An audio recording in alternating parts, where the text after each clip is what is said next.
Today's guest bought his first company for over $1 million while he was living paycheck to paycheck. And then he started and built his second company from scratch to several $1 million in revenue. This journey began when he moved to the US from Ireland with 2 suitcases and his wife and young child. It's a really inspirational story that's sure to help inspire you with new ways to grow your own business. Are you looking for new ways to make your sales grow? You've tried other podcasts, but they don't seem to know. Harvest the growth potential of your product or service as we share stories and strategies that'll make your competitors nervous. Now, here's the host of the Harvest Growth Podcast, John LeClaire. Welcome back to the show. I am so excited to be speaking with Mark McNally. He's the co-founder of Filters Direct USA. You can find their website at filters with an S on the end, directusa.com. A great line of products, but a really interesting backstory too. So we're going to have some fun on today's conversation. Mark, welcome to the show. Thanks, John. Thanks for having me. Let's start off by talking about your background. I think it's so fascinating. So your story, how did you, at a high level, end up where you are today? Your journey started in Ireland and has taken a lot of meandering turns, and now you've ended up where you are. There's my summary. You'll do a much better job. So tell us your story, how you got here. Yeah, so originally from Belfast in the north of Ireland. Me and my wife are both from there. Grew up there, lived there for about 26 years, and we got married. We had our first child. We bought a house. We had some decent jobs, but my wife had dual nationality. She had an American passport, so we always had that option to come to America. One year we're just sitting at the kitchen table and we're like, let's just try it. Let's just go and see if we can figure it out. We had no jobs. Her family lived in Florida, her grandparents, so we knew we had somewhere to stay for a couple of weeks. So we took a little bit of savings out of the house. We rented it, and we hopped on a plane, and we literally took a suitcase each. It was me, my wife Charlene, and our youngest Kristen at the time. Just packed one suitcase each, going to America. We landed in Florida. Again, no jobs. We just figured, all right, I'd do whatever it takes. I'll work at McDonald's. Not that that's a bad job, but I'll just do whatever it takes to get us to where we can stay there. And day 2, I got an interview with an air filter company in South Florida. Knew nothing about air conditioning because in Ireland we don't even really have it. If you're hot, you open the window. But I started with that company. Fast forward 6 months later, my wife wanted to move up to North Carolina, so she came up, checked it out, and I'll never forget. The guy I used to work for, Joe Burketto, great guy in Florida. He called the owner of an air conditioning company in Raleigh, North Carolina, and said, "Hey, I've got this Irish kid. He's a great worker, but he's leaving me. He's heading your direction. Do you have any work for him?" And he said, "Well, no, not really, but I'll interview him and see what he's like." So again, we packed the suitcases and headed north to North Carolina. And I'll never forget, we had $500 in our bank account. It's the $500 story that I've told before, where that's literally what we had. And I'm going to this interview, and I really needed to get the job. Again, I had no real experience in air conditioning, but I really wanted this job and I really needed the job. So we interviewed in a Jersey Mike's of all places. And I got the job. I don't know why it was just the Irish accent that got me it or what it was, but he saw something in me that he figured he could use at his company. So I started that in 2007. Just, basic work, changing air filters, going out and doing maintenance on air conditioning units. And the further I got into it, I started figuring out, okay, I got more to offer here. And he saw that too. So he brought me into the business, and I started doing more of the office duties and managing the business. I went to night school for air conditioning so I could learn a little bit more about the trade.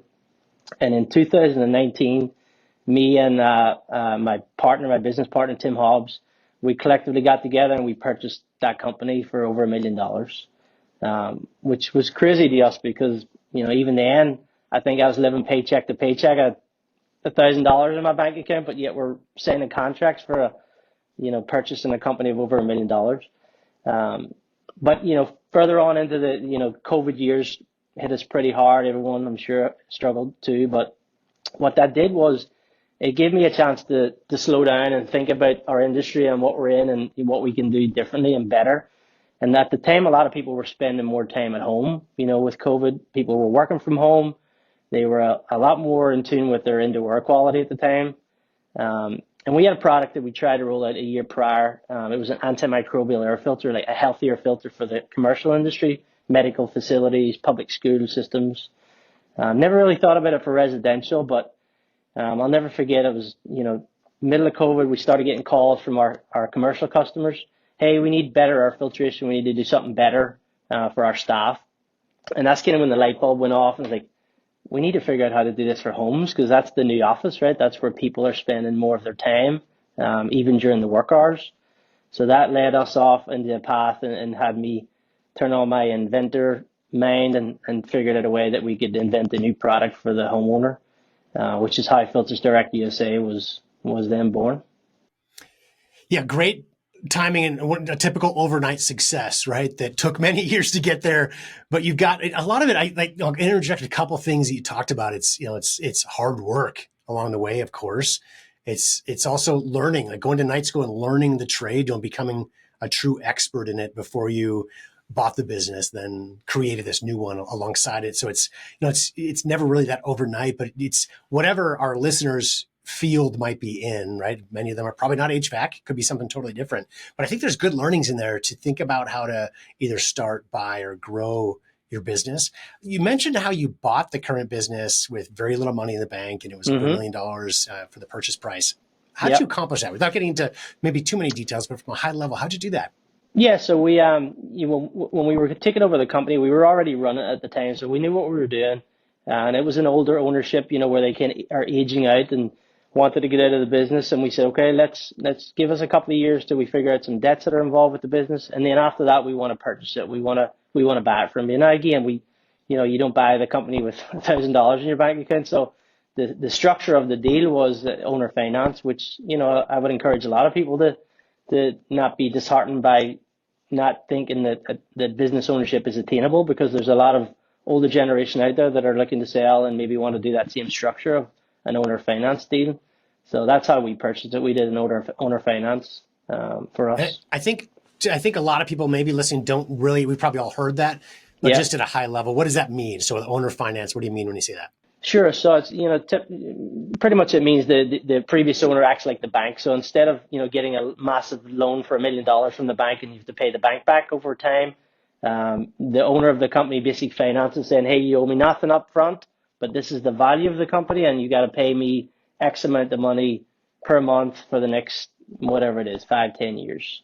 So it's kind of like paying off a car loan. You get the car, you don't have to pay the lump sum money up front, but you kind of drip it off, gradually. But yeah, I mean, it doesn't come with without a lot of hard work and hustle. I mean, yes, it's easy to look at it now with the companies we've successfully grown, but back in the first 5-10 years, I was doing night classes, I was DJing on the side to earn some extra money. It was a real hustle. But I've always had that in me. I guess that's why I'm in the position I am. I'm not afraid of hard work, and it didn't matter if it was 1, 2, or 3 jobs. I did whatever it took to grow. So. And I think that's a good learning for owning a business. You've got an interesting journey where you bought an existing business, but then created your own product after that, right? I mean, both of those come back to that hard work mentality. Because to be a business owner, it's not easy, right? As anyone listening certainly knows, it takes a lot of hard work and effort, et cetera. And, it may be working 2 or 3 jobs. That's kind of like owning a business in some ways, right?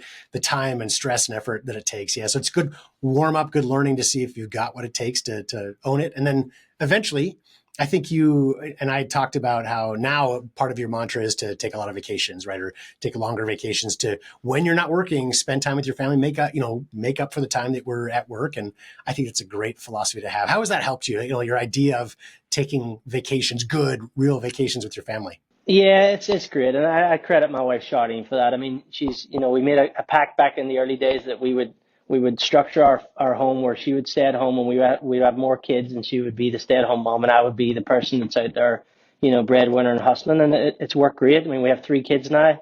My daughter Kristen's just about to turn 21. My son Connor's 15, and my youngest Alex is 10. But what my wife always did a great job of was pulling me back into the family and having us glued together again. And that's where vacations really help with that, because it's, as a business owner, it's hard to switch off, especially with technology these days. She's got all this access to constantly be on the clock. So that's what she's did a great job of is pulling me back to normality and gravity and keeping the family healthy and happy.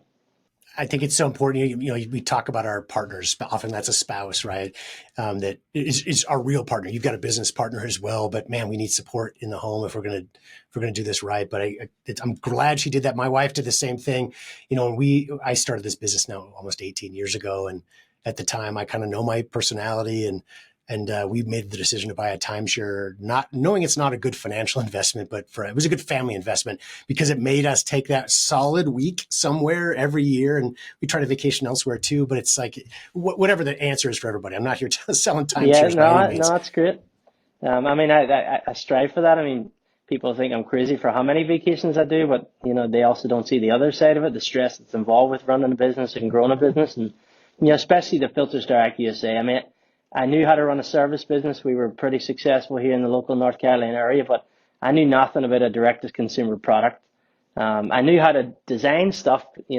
My background back in Ireland was 3D design. I always thought I was going to get into something like that, but never used it until this moment arrived. I'm like, okay, now it's time to switch on that 3D artist design mode, and how can I make this product that I can get ready for the direct-to-consumer, for the homeowner. And it took a while. I mean, we were probably in production, manufacturing, and product development for about a year and a half, because we knew what we wanted to do, and we actually consulted with another group here in North Carolina called Sherpa Collaborative, who were really helpful in figuring out the logistics of getting this product to launch. But, obviously the first step is, how does it look? How does it function? And I'll never forget, we did do tests across the water overseas, but the reality was we were in the middle of COVID. Containers were getting stuck on the ocean. There had to be high purchase orders for multiple different air filter sizes that we offer. And we just weren't ready for that. So we had to just take a step back and say, okay, we've got to slow this down and make it locally, make it ourselves, and grow it a little slower than what we first thought. And to do that, we went to some meetings around North Carolina. I'll never forget this story where, we go to these plastic manufacturers in North Carolina trying to see if they can make this product for us. And either it was too expensive because you had to make multiple molds of probably 30 different air filters, and it could be $30,000-$40,000 per mold.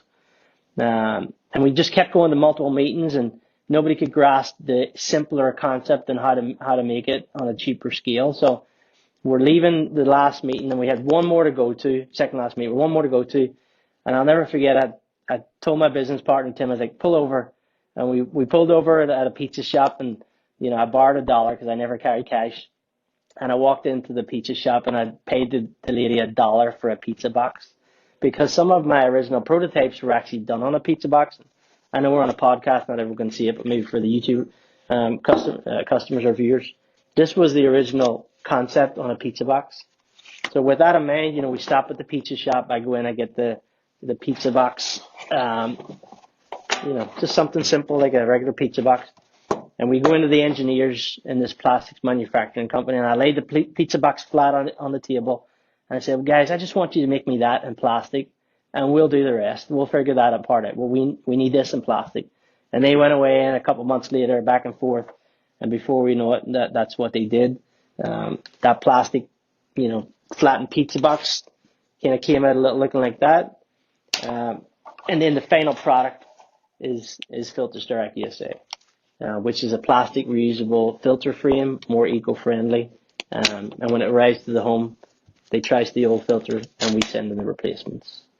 But yeah, the reason why we wanted to do it ourselves was because now we have control over it. We do all our manufacturing. Again, we had to take more baby steps to get to that point, but we ended up buying all our own machinery, and we do everything from our manufacturing facility here in Garner, North Carolina.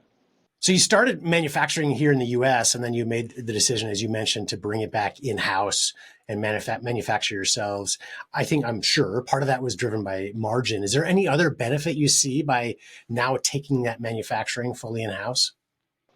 Yeah, I mean, for us, John, it done a number of things. First of all, we were able to grow it a little slower in the beginning because we had so many different sizes. And when you go overseas for manufacturing, they want large purchase orders. And for us, knowing that we were bootstrapping this ourselves, like we weren't getting any funding, we weren't getting any loans, we wanted to do it debt free. We didn't want to have that upfront cost of overseas of, hey, we need to purchase 2,000 units per size, which you're talking 30 sizes. That's a lot of revenue upfront. So that was one reason. I mean, the second reason was obviously the time frame that we were launching. I mean, we had to be crazy for launching a new company in the middle of COVID, in the middle of a pandemic, where everything logistically is difficult, containers getting stuck on the ocean from overseas. And that was another reason. But I think, really what it boiled down to was Tim. Tim is from North Carolina. I'm obviously an immigrant from Ireland here in America, but we're very rooted to our home now, which is my new home in the US of A. And we wanted to make sure that we made this product homegrown. It was just a path for us that, yes, we could get it cheaper made overseas, cheap labor, stuff like that. And they make great products. But there was just something that just kept telling us, listen, it's not all about the money initially. Let's figure out a way to make this in the US of A, even though our costs, our margins are not going to be as good. But in reality, it ended up so much better because we could do it at a slower pace. We bought all our own manufacturing, so now we don't have to outsource anything. I mean, we literally make everything in our facility in Garner. So when a new order comes in, we have the machinery to make everything. We package it up from there, and we fulfill it, and we ship it direct to the customer. So when we say Filters Direct USA, we're pretty firm on the direct part. I mean, it's direct from us, I love it. And I think it's a great thing for people to think about that there is the eventual opportunity to manufacture in-house. Not everything can be done. Some are way too complex. It might be too expensive or whatever, but it's something that, I've had a few guests on the show that have done something similar, and some of our clients over the years. And when it's an opportunity, and it may not be immediate, right? Because there's capital expenditures, et cetera, but it can bring down a lot of those costs. And especially the one that people don't factor in oftentimes is that flexibility, where you're not having to build up massive amounts of inventory or time to wait, right? If you manufacture overseas, maybe it's half the price or whatever, right? If it's whatever cost savings you have, you've got to ship it over here. There's that added cost, but the time can be a real issue. It started in COVID, or it started to be noticed really well during COVID and exacerbated, I would say, but it's always an issue. And it's fantastic that you've got these orders. You can literally turn them around. I'm sure you're building up some stock beforehand as well, but that flexibility really can't be discounted. So I love that story. Yeah, but I mean, it's outsourcing it can be expensive too, especially when problems happen. One of the stories we have was when we put in an order initially from an outsourced company that were cutting the plastics flat and then bringing it to us for the manufacturing part. And I was on vacation at the time with my family, and this massive order shows up, and it's the wrong material, but everything is already cut. They're already in the shapes, and the negotiations fell down with the company we ordered them for, and we were basically stuck with it. And as we tried to bend the frames into the final product, they all kept snapping because they're a different material now with that color added to it. It's has a different property to it. But what it did was it turned on our minds again. Okay, well, how do we do this? How do we make this work? And we ended up buying more machinery that heated it and bent it.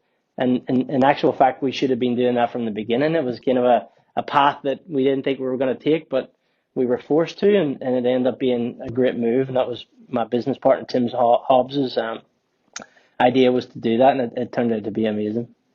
And when you, as the owner, the inventor, et cetera, that really have all, the ownership of this, you can be more creative sometimes too, where you might notice opportunities in the manufacturing system or process that your manufacturers may not, right? They get stuck in their ways, and we've always done it this way, et cetera. And you can invent or create not just new products, but new processes that can be better or cheaper or a combination of the above, for sure. So it's good. Yeah, and it gives us a lot of customizability too. So we have one of the beauties about Filters Direct USA is we can custom make any filter size, any frame size. So you've got a customer out there that might reach out and say, hey, Mark, I've got this really odd air filter in my home. It's a 14 by 30, or it's a 12 by 12, or we've had some really strange ones. And I'm able to literally leave my desk, head into the back warehouse, open the computer, CAD draw it, laser cut it, and we have the frame in less than an hour. I mean, that's huge for us. I love it. And entrepreneurship is something that we can talk about a lot, but you can't really learn it until you do it, right? It's a learned skill for sure, and you can certainly and should have mentors, or maybe partners or others to learn from, but you got to do it at the end of the day. And you've done that with your kids. You've involved your kids in this entrepreneurial journey with a whole other business. Can you talk a little bit about that? Yeah, so I mean, they obviously watch me and they've kind of seen my growth in the company and what I'm doing. But I try to bring them in as much as possible on what life is like as a business owner, as an entrepreneur, and that could be something simple like sending my son out to wash car washes. We made him a mobile car washing unit, and he's out there making $10 a car. I mean, it's just turning on that mindset of, hey, I can make my own money. I can do things that I can sell or I can make my own money. But one story from that was a spin-off from making our air filter frames. So we have a laser cutter that cuts the frames, and there was a lot of wasted material, plastic, and our plastic is actually comes from recycled materials, recycled plastic bottles. But we were then becoming part of the waste as well. So all the extra pieces of plastic were unused, and they're having to be sent off for recycling. And I kept thinking, what can I do with these pieces that are being cut out that are just waste? So my original concept was I was cutting a little key ring. I have a golden retriever dog, so we cut a little golden retriever dog head out of the plastic. And then when I looked at it, I was like, you know what, that could be useful for something. And it turned out that you can put a dog poop bag in through the nose and it holds it perfectly. So brought my kids into it and showed them the product, and we spun off into different colors and different ideas for it. And now we've launched that little business as a family. Just selling on TikTok Shop right now at Phuket, but it's basically taken off where people can customize these little, they're not key rings, but they're a dog poop holder. And man, they're really excited. As soon as, it's funny when we're driving in the car, we're out somewhere and I have the app when a new order comes in, and it's the Shopify app goes cha-ching. Nice. My 10-year-old daughter's in the back seat and she goes, "Daddy, money." It's so funny to hear.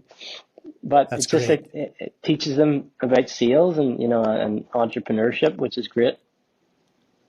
I love it. And you can get the young ones excited by having poop in the name of the brand. My kids would have loved that. So that's another way to do it, to get them excited. They've certainly got that sense of humor on my side. Well, Mark, this has been a fun interview. Is there anything I didn't ask you that you think could be helpful for our audience? Thanks for having me, John. I appreciate you reaching out and enjoyed the show, enjoy listening to you.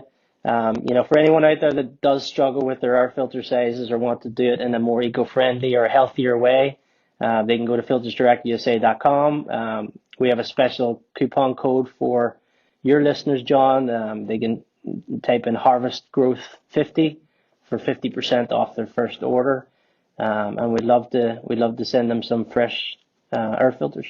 I do encourage our audience, please check out Mark's website at filtersdirectusa.com. As always, it's in the show notes. So if you're driving, don't feel like you have to write it down. You can always go check our website at harvestgrowthpodcast.com or wherever you're watching or listening to this, YouTube or any of the podcast platforms as well. And also for our audience, did you know you can meet with a member of my team absolutely free for a 30-minute strategy consultation? We've launched and grown hundreds of products since 2007 and learned some of our strategies while growing OxyClean back in the Billy Mays days. We're here to help. So please go to harvestgrowth.com and set up a call if you'd like to discuss further.